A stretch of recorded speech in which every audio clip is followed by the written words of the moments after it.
Ole gets it right as United leave Paris with 3 points in hand, and PSG fans take to the internet to immediately complain of an Anthony Martial dive while neglecting to acknowledge the fact that he's the only player that scored for them. All that and more on today's episode of Devil's Advocate.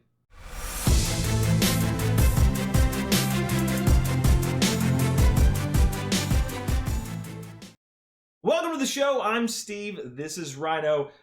Hello. We want to talk about this game, and can you believe in unlikelihood? We won, Rhino. I can believe and I do believe. And if you'd asked me before the game, I would not have believed. I wouldn't have. You're going to say 4 goals were scored, or 3 goals were scored. I never thought we would do it. No. And we're going to talk about individual players momentarily. Let's take just a moment to talk about just the overall takeaway of the game. Rhino, how just after the game, we've had a few hours to digest it. Just what's your overall takeaway from the game? It's really refreshing to see Ole get his tactics right, because so many times he hasn't. And you know, before the game, we were a little down on the back three, no Pogba, and those look like things that, like, why is he doing this? What's going on? But as the game kind of unfolded, it started to make sense. And the defense was really solid. And about halfway through the game, after we had a lead, and Paris made their subs to try to exploit the back three, Ole changed in the middle of the game, which is something that we'd talked about while we were watching it, that he needed to do. And he did it. And it worked for him. It was great. It was really refreshing to see him get it right.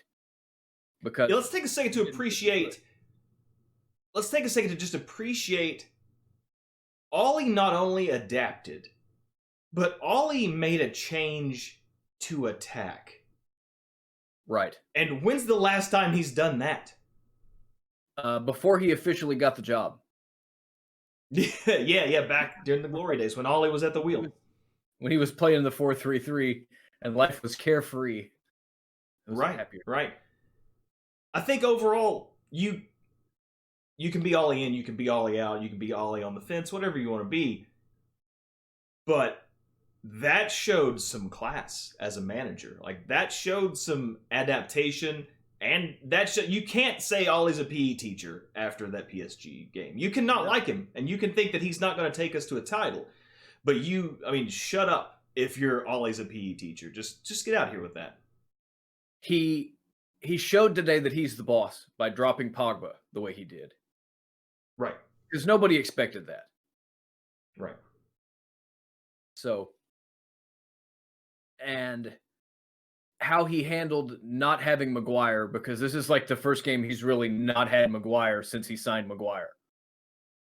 Yeah. He basically played 2 left backs, and it worked. Yeah. Man. And again, before we get into the individuals, just some things that we had touched on before the match. The playing of Tuanzebe, we were both very concerned about that. Tuanzebe hasn't played a match in like 10 months or more. You could not tell. Yeah. We were a little bit concerned about Luke Shaw as a left-sided center back, but we had also both said that that's what we would have done in the situation. Right. The starting of Fred McTominay versus Van de Beek and Pogba, we were also a little concerned about that. But let's talk about some individual performances, because we had a lot of really good individual performances. Let's start with De Gea. De Gea had no fewer than 3 world-class saves in that match. He looked the De Gea of old. What do you think, Rhino? This has been his best match in seasons, like many seasons. And he started to show it again against Newcastle. He had that one really good save where he kind of scooped the ball off the line. And I noticed that he had sort of picked his form up for that game a little bit. And then today, bravo. It was great. Incredible. Just some of the another thing saves. Yeah. Another thing I don't think a lot of people are talking about, we had, in that back line, we didn't have a lot of leadership, and De Gea helped hold that back line together. I believe he played a pretty big part in that as well. And he had to, having these 3 particular players having never played together before in this formation. they needed somebody, the voice at the back, which I guess that's supposed to be Maguire being the team captain, but I kind of, again, I applaud Ole's decision of making Bruno the captain, and I'd like to see that going forward. Yeah. I think Ole is too loyal to just straight up make Bruno the new captain, but it is good to see that maybe with today's performance we can rest Maguire, and he knows he's got a captain in Bruno, and he knows he has some other defensive options, so maybe Harry can get a rest here and there, and we don't drive him into the ground. Let's talk about just our defense, which was out fucking standing. It really was. And of the defenders, Aaron Wan-Bissaka was a wall today. An absolute wall. They could not get by him. And his Wan-Bissaka was fantastic. In particular. Yeah. So good. And Wan-Bissaka, he had kind of, in my opinion, hit a little run where he hadn't been playing to his full potential that we had normally seen. But this was, again, a Wan-Bissaka of old, coming out just everywhere. I think some of it, and you look at the way the team has started, I think it has to have something to do with the way that we had this long period of not playing, and then the short, window of playing again, and then the break that wasn't a break, and then right into the season with no preseason. You can tell it's affected our players. It's affected some of the other teams that had European commitments after the Premier League completed. And now I think we're finally starting to get our sharpness back. Absolutely. We looked like a team. We looked like we were playing as a team. We looked sharp. And speaking of looking sharp, Axel Tuanzebe. Yeah. What? We were both worried about this going in. Yeah. Having not been injured, and again, you couldn't tell. It looked like he'd played regularly every game for the last year. Yeah, he looked like he had been slotted in between Lindelof or Wan-Bissaka nonstop. Mm-hmm. Man, didn't miss a beat. Fantastic. Just I can't even begin to talk about what a good performance. You guys most likely saw it. It was it was fantastic, unexpected, and fantastic. The rest of the defensive line, Lindelof played a good game. He was confident in the air. Go ahead. I was going to say Lindelof and Shaw. I don't remember a lot about what they did, but you kind of want it that way because you generally only remember defenders' mistakes or if they score, but that doesn't happen that often. Right. And Luke Shaw filled in fine as that left-sided center back. Man, the defensive line was great. And Tellez, what a reveal, right? Worth every penny.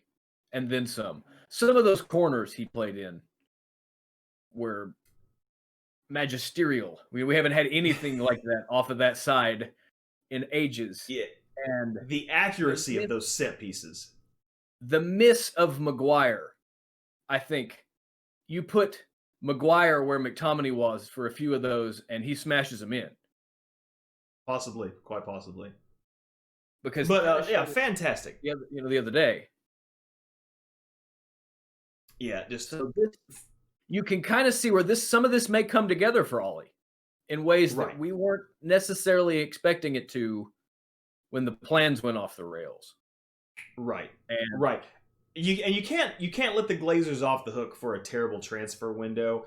This is sheer dumb luck on their part, I think. Right. But you got to look at Tellez today, and if Tellez moves forward like that, and with Van de Beek, and potentially with Tellez getting Cavani on the end of some of those passes, that could even be something that we look forward to in the future. Let's talk about the midfield because, if I had to pick a man of the match, it would be a really hard decision between Axel Tuanzebe, Aaron Wan-Bissaka, and Fred. Fred was fantastic today. He was, and I give Fred a lot of shit. We do. We both do. His range of passing is not as good as it should be sometimes, but today he shut me up. Deservedly. Yeah. He was very good today. he was all over the place. And I mean, just fantastic, just phenomenal play. If we were to give player ratings, I would say the lowest player rating I would give would be to McTominay, and even he has an above average. He would have an above average Like point score. close to 7. Yeah, that's Yeah. Yeah, and even McTominay, who was probably the weakest link of that starting 11, still played pretty well. I can't give him too much crap. Like, he was where he needed to be, and he did what he needed to do. I am right there with you. Let's take a second to talk about Captain Bruno. What do you think about Captain Bruno's performance today, Rhino? I thought all around it was good. Very good. He missed the penalty, but, was Navas really off his line far enough that it mattered? He was no further off his line than the guy was on Saturday. Right. I will say this. I'll give Bruno this. To have a penalty blocked and then to retake it, to have that amount of ice in your veins, just cold-blooded put it in. Same spot. Went to the same spot. Totally just deked Navas out. I think he did a great job. As we've seen, Bruno has been a captain to this team. Yeah. And this just kind of solidifies that. He performed. Not only did he play well, but his passing was great, and he was a captain. He was where he needed to be. He was yelling, carrying on. And I think because in the position that he plays, he can have more effect on the team as a whole. Because he can lead by example the attack, or shooting, or getting around the whole field to talk to players. Whereas Maguire, he hasn't really been able to do that. Yeah, it's harder for him as a defender. Which, I mean, again, we've had defenders as captains before. I'm not saying it's impossible, but I think Bruno's a better pick. Right, I do too. Also, going back, I think we might have seen a different game if we had like Maguire versus Mbappe instead of Tuanzebe versus Mbappe. I would agree. Tuanzebe had way more pace than we see out of Harry Maguire, and basically kept Mbappe in his pocket the whole match. Right, and that's kind of the problem you have with a Maguire-Lindelof pairing. They're too similar. So the holes in both of their games can be exploited in the same way. If they're out of position, they don't have the recovery pace, and they've shown that on more than one occasion. Right. So let's move up top. Let's talk about Martial and Rashford. What do you think about our forwards, Rhino? I thought Rashford had a good game, but Rashford could have been better. There were times where he needed to take it on himself, and he didn't. Which, again, at the end of the game, when he scored and he made the decision to take it on himself, he kind of worked through it, I guess. But there were a few occasions prior to that where we were on the break, and he tried to pass when he should have shot. Those little things, he could have had a better game there. Other than that, I can't really fault him for much. Yeah. And Martial, again, the own goal was unfortunate. Just bad luck, yeah. Closed his eyes. Right. Like Shaw's goal on Saturday. He'd be hard pressed to do that on purpose. Right. And it's just one of those freak things that happens sometimes. So I'm not going to fault him too much for that. Right. I don't think he was great today, like some of the other players in the team was. He earned the penalty, and I think he embellished it a lot, which good on him. I mean, he was fouled, but he sold it. Right. And beyond that, I thought he was trying too hard sometimes. Yeah. I think he needed to simplify it a little bit more. But again, he held the ball up well when we needed him to. Right. I think off the ball, Rashford and Martial absolutely terrified their defensive line. I would agree with that. I think off the ball, they just terrified them. Martial, again, go ahead. I was saying, I noticed Diallo, their PSG's CDM, really did a lot of work tracking back against Rashford. He did. specifically today. Yeah. And he had a good game because this, if he had not had a good game, this could have been a 3, 4, 5 goal affair for us.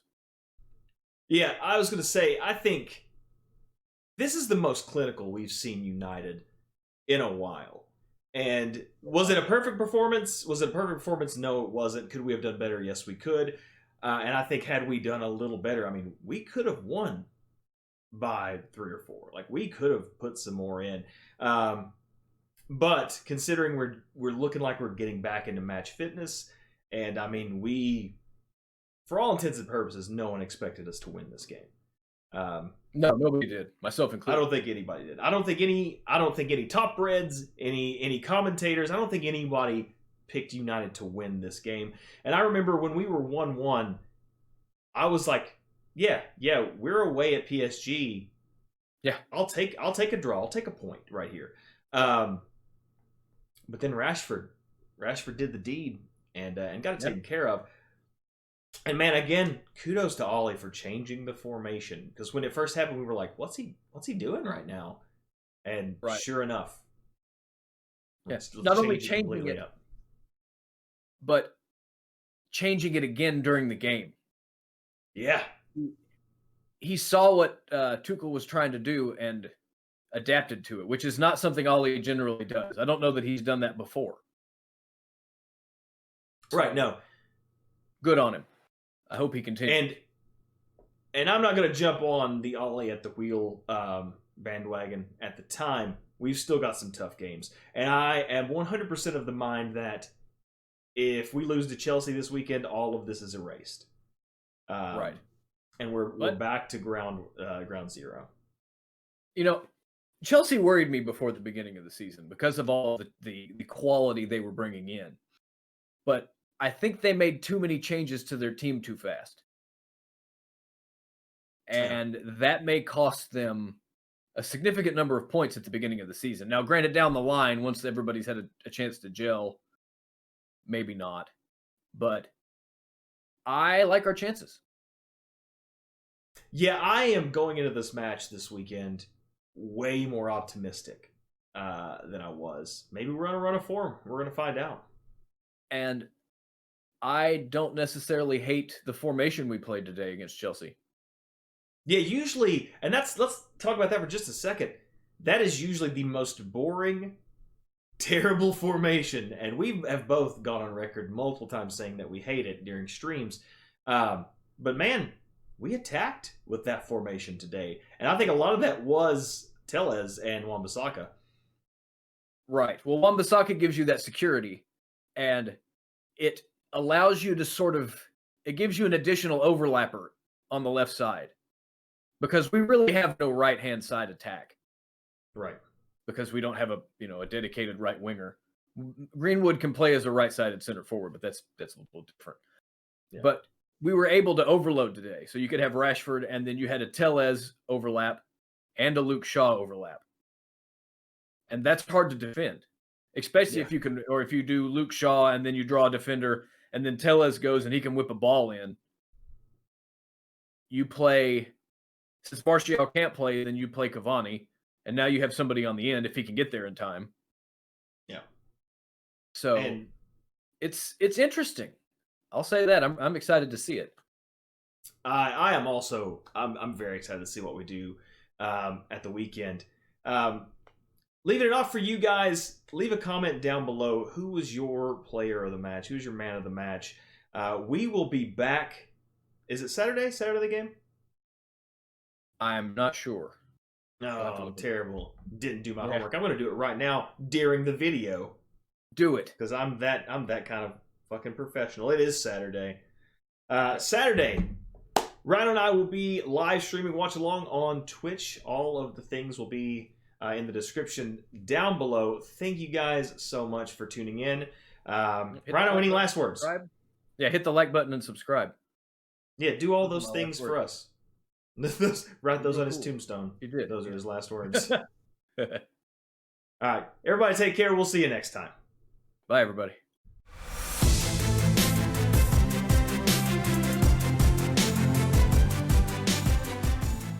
Like extra footage. Yeah, just like try to look not so driver's license picture. That's hard for me because I'm sitting here doing nothing. I just got to sit here and be Well, yeah, like, I mean, just pretend though. Just pretend that you're having a good time.